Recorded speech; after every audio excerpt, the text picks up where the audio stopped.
So, Dr. Sandler, Sir. you can cure depression and anxiety. Yeah. I want you to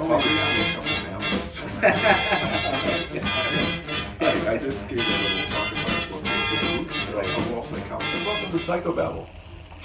So, Pankaj, I've been thinking a lot about self-defeating personality styles, people who seem to get in their own way. And I'm thinking particularly about a number of college students I've seen over the years.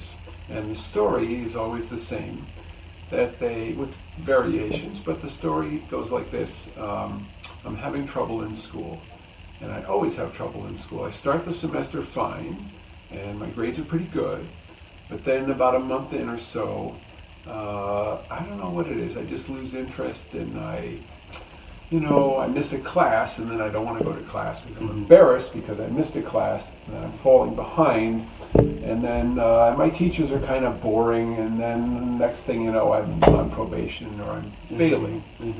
And I've seen so many students like this, and older people as well, and it seems so obvious they have a self-defeating mission, an unconscious need to defeat themselves and spoil things. And when you ask about relationships, they're messing up their relationships, and when you ask about any other activities, part-time job or something, they somehow mess it up. And then they have all these explanations.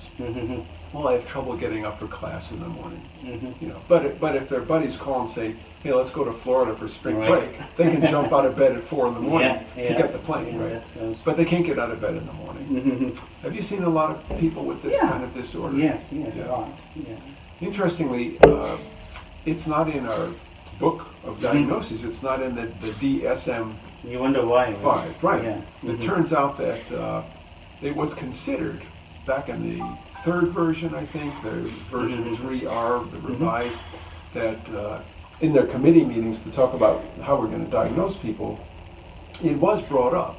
Should we have, in addition to the 10 personality disorders that are listed, should we add self-defeating personality disorder? And apparently they voted against. I think that was a big mistake. That was a big mistake. Because once we label it, then I think more therapists would see it more clearly and start to address it. So what do you find in your therapy with these people? Well, the first problem is, will they stay? Because if they're going to spoil their chance of success at everything else, they're likely to do this in therapy. And so as soon as I get a whiff of it, I try and say to the person, this is one more thing you could succeed at, psychotherapy. We could get over your, whatever the chief complaint is, like depression. There's often depression with this. We could maybe succeed and break this depression, but are you going to mess this up as you tend to mess up everything else? And I work with the person in their very first session, if I can, till he says, yeah, I guess I do that. I guess I do mess up everything for myself. I don't know why, but I know I hate myself. Maybe that has something to do with it.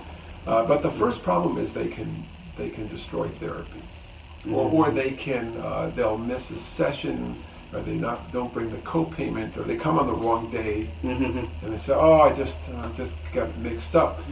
Unconsciously testing us, are we going to reject them? Are we going to cut them off?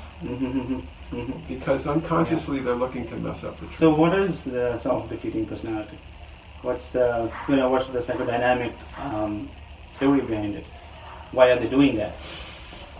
Well, then in general sense, we could say it's a defense against being angry at other people. So often there's a parent in the background who knowingly or unknowingly put this kid down and gave him the expectation like, you're not going to succeed. You're not going to amount to Philippines.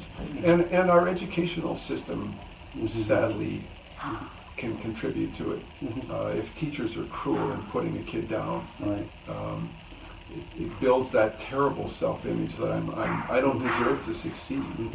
So often there's a lot of anger underneath, and sometimes maybe it's a way to avoid thinking ill of, say, the critical father. Say, well, he's my father, I want to hold him on a pedestal, maybe he was right. He was right, Instead of saying he was wrong and he was cruel, verbally cruel, That's a hard thing to say about your dad. Yeah, yeah. Maybe psychologically easier to say, no, Yeah. it's me, and I will now prove to the world that I will fail at everything I do. And these folks are very good at it sometimes. Yeah, the few people that come to my mind, they were, they turned out to have attention deficit disorder, it's ADHD, because they, part of attention deficit disorder is when, people have a hard time holding their attention, focus, and their mind wanders a lot, and they're distractible, and they get pulled in all kinds of directions, and they become easily bored. That is a part of the problem too, is that they are so much into this short-term gratification that it has to be fun, So like, one person was talking about his ADHD. He was saying that, a college student, and he was saying that, I had a test which was due tomorrow, and I had a whole day to prepare for that, and I was so happy about that. And I sat down in the morning, and at night I had learned a lot about the customs of Sri Lanka. And it was only the last 2 hours that I went into into what I actually had to do, and I panicked. That I can only function if there is a panic button, So these are bright people who, and it comes out that they are self-defeating because it is strange. It doesn't kind of match their intellect or understanding of things, so this part of the personality, the attention deficit, take them away. Procrastination is a big thing. Coming late to appointments, is a big thing. With ADHD, and that's hard on your self-esteem. Yeah, and it's that's different than the kind of person I'm talking about, who had people really putting them down. Yeah. But I see kids with undiagnosed ADHD. Oh, they've been put down a lot. Yeah. Well, they may have been undiagnosed learning disabilities. Right. So they keep failing and failing, and it's not their fault. It's not their fault. But then it does affect your self-image, of course. Yeah. So there are probably lots of reasons why these people apparently who are we all know people like that. That look at them and you think that this person should have been doing much better. Yeah, very bright people. And so self-defeating personality, ADHD, these kind of things. So often underlie those things. Yeah. Well, you bring a good point up, though. We can't assume everything is only psychological. Some things are more wired in, like ADHD in a neurological way. Right. And we have to be alert for that and treat that. And then I've treated several college students and started a little stimulant medication, Adderall, Ritalin, and they come back and say, "Oh my God, I'm one of the smart kids." Right. Correct. I didn't realize one of the smart kids. Yeah. So and we are finding that there are a lot more ADHD than we thought of in adults. Yes. We thought it was a childhood disorder maybe first. Right. Now we're seeing a lot in adults. Right. So there's a legitimate reason why somebody might not be living up to his potential. Yes.